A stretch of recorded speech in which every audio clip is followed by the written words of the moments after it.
Assalamualaikum warahmatullahi wabarakatuh. Kami mahasiswa IAI Al-Aziz, program studi pendidikan guru madrasah ibtidaiyah semester 7 akan berdiskusi tentang arahnya kaidah dengan dosen pengampun Ustadz Mujhasim Faniri, SPDI AMPD. Selamat menyaksikan. Selamat datang dalam Bincang Pendidikan yang membahas isu-isu pendidikan. Diskusi kali ini kita akan membahas tentang arahnya faidah. Sebelum membahas lebih jauh, perkenalkan nama saya Nur Lailal Hafiz dan dua sahabat saya. Saya Fitri Nur Aini Sirmi Kafah. Dan saya Korinatul Atma. Rin, kenapa sih kita harus belajar terus? Dikit-dikit belajar. Kapan kita istirahatnya? Karena seorang pelajar itu harus menggunakan waktunya untuk belajar supaya mendapatkan ilmu yang bermanfaat dan pengetahuan yang semakin luas dan bertambah, terus mendapatkan keutamaan ilmu tersebut. Karena kan kita sebagai manusia nggak boleh nyanyain waktu nih. Kalau lagi belajar ya udah belajar aja gitu, fokus gitu, jangan mikirin hal-hal yang nggak perlu dipikirin lah. Kalau lagi waktunya belajar aja gitu, supaya kita tuh mendapatkan keutamaan ilmu kan. Karena supaya mendapatkan keutamaan ilmu tuh ya harus fokus, terus harus kayak rajin-rajin belajar lah. Jangan nyanyain waktu, selagi masih ada waktu ya belajar. Nah iya, kita juga sebagai seorang pelajar juga harus memanfaatkan seluruh waktu yang ada untuk belajar dan tidak boleh menyia-nyiakannya. Nih seperti main HP atau baca novel, itu boleh kok, nggak ada yang ngelarang. Tapi ada baiknya kita itu menggunakan sebagian besar waktu kita untuk belajar, karena kan kita seorang pelajar ya. Apalagi ketika di malam hari tuh, daripada kita nonton TV atau main HP, mending kita belajar kayak ngerjain PR atau mengulang apa yang udah dipelajarin di sekolah biar kita ingat lagi gitu. Kalau misalnya ada yang belum kita mengerti, kita bisa minta bantuan ke orang tua atau bertanya ke teman yang lebih mengerti lewat HP gitu. Jadi HP tuh jangan hanya buat main game aja gitu, bisa kita gunakan untuk bertanya ke teman tentang apa yang belum kita pahamin yang tadi kita pelajarin di sekolah. Atau baiknya lagi kita bisa mempersiapkan apa yang akan dipelajari besok. Jadi misalnya besok pelajaran bahasa Arab nih, kita dari malam tuh udah belajar kayak materi apa yang mau dipelajarin besok, kita udah mulai belajar dikit-dikit gitu, kita buka kamus. Nah kalau misalnya ada yang belum kita mengerti, kita bisa lewati dulu aja, kita bisa mengerjakan atau membaca dulu lah malam itu. Jadi besok pas di sekolah, pas guru nerangin, kita tuh kayak udah ada bekal gitu di kepala, kayak oh ini aku ngerti nih tapi aku belum ngerti bagian ini gitu. Jadi kayak nggak kosong-kosong banget gitu loh buat belajar di sekolah tuh. Oh iya, dan juga kita itu bisa belajar di kala sepi. Kita bisa memanfaatkan waktu di saat sepi. Kayak misalnya nih, di saat sepi itu malam bisa, kayak tadi yang udah disebutin kan contohnya. Atau enggak pagi, misalnya kita tidur nih, kita belajar malam itu sampai jam 9 atau jam 8. Habis itu kita tidur, ntar jam 3 kita bangun, kita sholat tahajud. Setelah itu kita lanjut belajar lagi. Karena belajar di saat jam 3 pagi itu atau di saat dini hari itu sangat baik buat otak, karena di saat kita bangun tidur tuh kan otak masih fresh gitu ya, belum mikirin apa-apa, belum mumet mikirin ini itu gitu, belum, kayak masih kosong lah. Terus juga kan udaranya adem, tuh cocok banget buat belajar. Tuh ingatan kita tuh di situ tuh kayak bakal ingat kuat gitu. Nah iya, sambil nunggu waktu subuh juga kan, dari jam 3 sampai waktu subuh itu jam 4:30 kan masih banyak ya, masih ada jarak 1,5 jaman. Kita bisa gunain buat ngulang-ngulang apa yang udah kita pelajarin tadi malam, atau kita ulang lagi apa yang kita pelajarin buat nanti di sekolah. Terus kayak prepare butuh apa, misalnya guru kemarin suruh bawa jangka atau apa gitu-gitu, kita udah bisa mempersiapkan paginya gitu, atau dari malam kita coba cek lagi pas pagi. Jangan kayak pas mau berangkat sekolah baru kita cek, kayak misalnya sekolah itu masuk jam 7, kita berangkat jam 7 atau kita baru siap jam 7, sedangkan perjalanan ke sekolah tuh kayak butuh beberapa menit, kita baru ngecek jam segitu tuh kayak rawan banget bakal kelupaan barang-barang yang mesti dibawa. Jadi kita harus mengeceknya dari beberapa jam sebelumnya gitu, itu lebih baik. Seperti yang disebutkan oleh Yahya bin Mu'aiz dalam kitab Ta'lim ini, bahwa malam itu panjang, jangan kamu persingkat dengan tidurmu, dan siang itu penuh dengan cahaya, maka jangan kau kotori dengan perbuatan dosamu. Jadi maksudnya kita sebagai seorang pelajar itu harus bisa memanfaatkan waktu dengan sebaik-baiknya, terlebih saat malam hari. Kan malam itu panjang ya, jangan kita gunain buat tidur aja gitu, terus males-malesan atau nonton TV gitu-gitu. Kita harus kayak gunain buat belajar. Nah iya, kayak yang udah disebutin sebelumnya tuh, malam-malam tuh harus belajar, kayak nggak perlu lama-lama kok belajar di waktu malam itu, kayak cuman 1 jam 2 jam aja udah cukup. 3 jam itu kayak udah pas banget lah gitu, tapi 1-2 jam juga udah cukup. Terus juga kita bisa, ya tadi kayak udah disebutin sebelumnya, kayak pergunain buat ngulang-ngulang apa yang udah dipelajarin, terus ngerjain PR atau mempersiapkan apa yang akan dipelajari besok. Wah, gitu tuh ternyata. Terus bagaimana caranya kita bisa mendapatkan keutamaan ilmu tersebut? Caranya adalah kita harus selalu menyediakan pena. Pena supaya kita tuh ketika sedang belajar, pena tersebut tuh untuk mencatat ilmu-ilmu ilmiah atau teori-teori yang telah kita dengar dari ustadz dan ustazah, atau dari orang-orang yang telah menyampaikan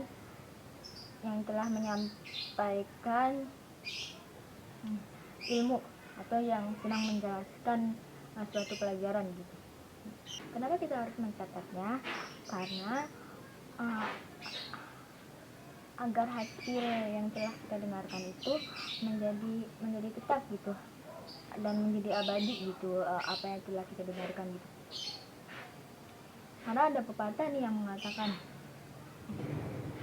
yang dihafal akan lenyap dan sesuatu yang ditulis akan tetap. Maksudnya tuh kan, kalau hafalan tuh harus dimurojaah dulu kan. Kalau nggak dimurojaah, hafalan tersebut akan hilang kan. Nah kalau tulisan itu, kalau pendengaran itu, kita harus mencatatnya gitu, harus mencatat apa yang telah kita dengar. Karena dengan catatan tersebut, maka apa yang kita dengar itu akan menjadi tetap gitu, nggak hilang gitu, karena kan dicatat tuh. Karena kalau hanya dihafal apa yang mereka ucapkan tapi tidak dicatat, maka apa yang kita dengar itu nggak akan menjadi abadi. Karena belum tentu kita menghafal apa yang mereka ucapkan besoknya akan ingat lagi gitu. Nah dengan mengingatnya lagi, kita harus melihat catatan-catatan yang telah kita catat dari apa yang telah kita dengar. Ya, saya setuju banget dengan pendapatnya Korin ya. Bahkan ada wasiatnya loh. Ya apa tuh? Terus siapa yang berwasiat? Asyadur Syahid Hisamuddin berwasiat kepada Syamsuddin putra beliau agar setiap hari menghafal sesuatu yang mudah dari ilmu dan hikmah. Hal itu mudah dilakukan dan dalam waktu singkat akan menjadi semakin banyak. Isham bin Yusuf membeli pena seharga 1 dinar guna mencatat apa yang ia dengar seketika itu. Umur cukup pendek sedangkan pengetahuan cukup banyak. Jadi maksudnya kita tuh harus menghafal sesuatu yang mudah. Belajar itu gak mesti kayak yang berat-berat gitu, gak mesti. Kita tuh kayak harus mulai dari yang mudah dulu, yang kita bisa pahamin, yang menurut kita mudah. Kan kemudahan setiap orang itu berbeda ya. Saya ambil contoh dari pembelajaran bahasa Arab, misalnya mufrodat. Nih kita tuh kayak harus latihan menghafal mufrodat. Misalnya kita targetin sehari itu 3 atau 5 mufrodat aja. Itu kita ambil yang mudah-mudah dulu dari yang di sekeliling kita yang kita pahamin juga, kayak misalnya rumah, terus kursi, terus juga meja, pensil atau tas gitu-gitu. Misalnya per hari menghafal 5. Nah, sedalam seminggu itu kita terus mengulang, tapi berbeda ya setiap harinya, tapi setiap harinya 5. Jadi seminggu itu ada 7 hari ya, 7 kali 5 itu 35. Berarti kita semua nih, kalau misalnya kita latihan bisa kayak gitu, dalam seminggu itu kita sudah dapat menghafal 35 mufrodat, padahal kita seharinya cuman menghafal 5. Nah, gimana itu bisa jadi 1 bulan kita menghafal kayak gitu, diterapin setiap hari, 1 hari 5, 1 hari 5, 1 hari 5, terus gitu 1 bulan, 2 bulan, 3 bulan, 4 bulan, sampai 1 tahun. Tuh kalau udah 1 tahun udah berapa banyak coba mufrodat yang kita hafalin, dari yang tadinya hanya 5 doang per hari. Bahkan Isham bin Yusuf pun rela membeli pena seharga 1 dinar hanya untuk mencatat apa yang didengar seketika itu. Jadi kayak catatan itu tuh penting. Apa yang kita dengar, apa yang kita pelajari itu sebaiknya kita catat. Karena apa? Ingatan itu kan mungkin bisa lupa ya. Nah, dengan catatan kita itu bisa ingat kembali apa yang kita pelajari. Iya, ada juga pepatah yang bilang sebuah catatan dapat mengubah sejarah. Kan dari kata-kata dari pepatah itu kita belajar kalau misalnya catatan itu bisa mengubah sejarah. Dan ilmu yang ditulis itu ibarat onta yang diikat. Onta kalau misalnya kita ikat itu kan berarti dia bakal tetap gitu kan. Misalnya kita melihara onta nih, terus kita ikat, nah dia nggak bakal kemana-mana kan, kayak bakal sama kita aja gitu. Nah kalau misalnya ontanya kita lepas, kan dia bakal hilang tuh. Nah begitu juga dengan ilmu. Di saat kita mencatat apa yang kita pelajari, apa yang kita dengar, apa yang kita dapat, itu ibaratnya dengan onta, dia akan selalu ada dengan kita. Walaupun kita udah lupa, tapi itu bakal tetap ada sama kita gitu. Jadi apapun yang kita dengar, apapun yang kita dapatkan harus kita catat ya, jangan malas. Tapi kalian tahu nggak sih apa maksud dari ilmu? Nggak tahu. Emang apa? Nah, maksud yang disebut ilmu itu adalah segala sesuatu apa yang didapat dari ucapan para ahli ilmu. Karena mereka tuh telah menghafal hal-hal yang baik dari hasil pendengarannya dan mengucapkan yang baik dari hasil hafalannya. Iya, seperti yang diucapkan oleh Ustadz Syekhul Islam, hendaknya pelajar mengambil pelajaran dari orang yang lebih tua dan mengambil faidah dari mereka. Tidak setiap waktu yang berlalu bisa didapatkan kembali. Nah, kalian ingat gak sih dulu pas kalian sekolah atau bahkan sekarang pas kuliah, ustadz ustazah atau guru-guru itu pasti pernah bilang kayak kalian tuh harus menghargai guru, menghormati guru gitu. Nah, kenapa guru-guru pada bilang kayak gitu? Karena di saat kita bisa menghormati dan menghargai mereka, ridho mereka itu bakal diberikan ke kita. Ridhonya guru itu sama pentingnya seperti ridho kedua orang tua. Mungkin secara nggak sadar kita itu tidak menghargai guru, kayak misalnya pas guru nerangin di kelas kita ngobrol sendiri gitu-gitu, terus udah gitu udah ngobrol sendiri, apa yang guru jelasin tuh kita nggak paham, terus kita bukannya nanya malah ya bodo amat gitu loh, kayak nggak nanya lagi, kayak ya udah gitu deh, ngerti nggak, kayak apa ya, kayak nggak penting gitu loh belajar, kayak ya udah yang penting gue udah masuk ke kelas gitu kan. Itu kan sama aja kita tuh belajar tapi sia-sia karena kita nggak dapet ilmunya. Terus udah gitu nanti kita bakal menyesal saat ulangan, pasti pas ujian keluar kita ngerjain soal, di situ kita kayak nyesel, kayak kok dulu gue nggak belajar gitu, atau enggak kayak kok gue dulu nggak nanya, kok dulu gue nggak serius gitu. Pasti kita kayak pengen ngulang waktu buat belajar dengan benar, dengan serius, dan bertanya apa yang belum kita pahamin. Nih, seperti syair yang terdapat di dalam pasal 10 ini ya, yang berbunyi, betapa aku sangat menyesal tidak mendapat apa-apa, yang berlalu tidak mungkin terulang kembali. Jadi, sebelum kita menyesal di akhir, lebih baik kita menyesal di saat itu ya sih biasanya emang penyesalan datangnya di akhir, tapi ada baiknya di saat kita belum mengerti suatu materi atau pelajaran, kita bertanya ke guru, aktif di kelas gitu, karena kan ilmu itu buat diri kita sendiri juga ya ke depannya, bukan buat orang lain. Jadi ada baiknya kita belajar dengan serius di kelas, jangan ngobrol, main HP, atau bahkan tidur. Tapi aku mau nanya deh sama kalian. Kalian kalau lagi ada masalah atau punya masalah nih, terus cara nyelesain masalahnya kayak gimana? Atau ngadepin masalah tersebut tuh dengan cara apa? Kalau aku sih akan berusaha untuk menghadapi masalah itu dan berdoa kepada Allah untuk meminta diberikan jalan untuk menyelesaikan masalah yang sedang aku hadapi ini. Karena Sayyidina Ali pernah berkata, jikalau kamu menghadapi suatu masalah, maka hadapi masalah itu, jangan berpaling dari ilmu Allah yang akan membuatmu hina dan menyesal. Memohonlah perlindungan pada Allah di waktu siang dan malam. Ya kalau menurut aku ya lebih baik dihadapin aja, karena Allah itu tidak akan menguji seorang hamba atau hambanya di luar batas kemampuan hambanya. Jadi kalau misalnya kita lagi ada masalah nih, kita hadapin, kita yakin kalau kita tuh bisa lewatin ini loh, karena apa ya, Allah itu nggak pernah menguji hambanya di luar batas kemampuan hambanya. Jadi kayak Allah tuh ngasih itu ke kamu, ngasih permasalahan, ngasih ujian itu karena Allah yakin kamu tuh bisa ngelewatin itu semua, kamu bisa bertahan, dan bisa jadi itu ujian yang Allah berikan untuk menaikkan tingkat keimanan kamu. Atau jangan jauh dari Allah, tapi karena Allah nggak akan ngasih masalah dengan sesuai kemampuan kita. Jadi Allah tuh tahu kemampuan kita tuh kayak gimana, seperti apa. Makanya Allah memberikan masalah kepada kita. Dan dengan adanya masalah, seharusnya kita tuh menjadi lebih dekat dengan Allah.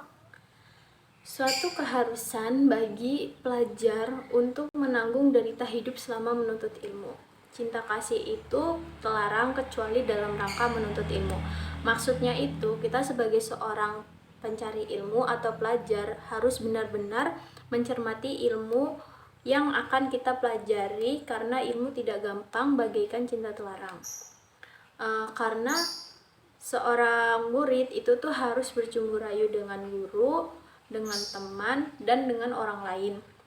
Dengan orang lain untuk mengambil pelajaran dari mereka. Maksudnya itu kenapa kita harus bercumbu rayu dengan guru, teman-teman, dan orang lain, karena ilmu itu tuh tidak didapat dari orang terdekat saja. Jadi ilmu yang kita dapat itu nggak dari orang lain saja, tapi dari mereka semua, dari guru, dari orang lain. Itu kita bisa mendapatkan ilmu lebih banyak, dari teman juga bisa, apalagi dengan guru. Guru kan ibaratnya beliau itu lebih tua dari kita, jadi kita tuh bisa mendapatkan ilmu yang lebih banyak lagi dari mereka semua gitu. Wah gitu toh. Iya gitu, karena ilmu itu mulia dan tidak menyimpan kemuliaan, maka tidak akan mendapatkan ilmu kecuali dengan perjuangan tanpa mendapatkan kesulitan. Maksudnya itu kita tuh mencari ilmu tuh tidak gampang, pasti ada kesulitannya, entah itu kesulitan berat apapun kesulitan ringan. Saat kita mendapatkan kesulitan itu, terus saat kita menyelesaikan kesulitan yang ada di hadapan kita, terus kita mendapatkan ilmunya itu akan terasa lebih nikmat. Jadi ilmunya itu bukan buat diri kita juga, bukan buat diri kita sendiri, akan tetapi bisa buat orang lain di masa yang akan datang nanti saat mereka bertanya dengan kita. Karena ada seorang ulama berkata, aku melihat dirimu ingin menjadi mulia, kamu tidak akan meraih kecuali kamu menghilangkan hawa nafsumu. Maksudnya itu, saat kita mencari ilmu, kita tuh harus menghilangkan semua rasa hawa nafsu kita. Hawa nafsu itu kayak seperti keserakahan di dalam diri kita. Saat kita mencari ilmu, kalau dalam diri kita masih ada keserakahan atau kebencian, ilmu yang kita dapat itu tidak akan mulia bagi diri kita maupun untuk diri orang lain. Maka dari itu kita harus menghilangkan semua rasa hawa nafsu yang ada di dalam diri kita. Nah, kita sudah sampai di penghujung pembicaraan kita kali ini tentang arahnya faidah. Untuk kesimpulan akan disampaikan oleh kawan saya, Qorinatul Atmam. Dipersilakan. Nah, kesimpulan dari perbincangan yang telah kami diskusikan, ada pesan-pesannya nih.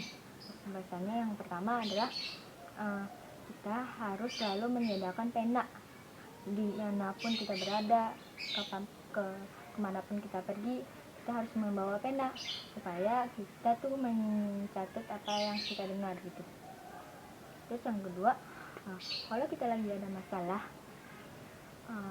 jangan jauh dari Allah, hadapi aja masalah tersebut, minta petunjuk kepada Allah supaya kita cepat diberikan jalan yang terbaik menurut Allah.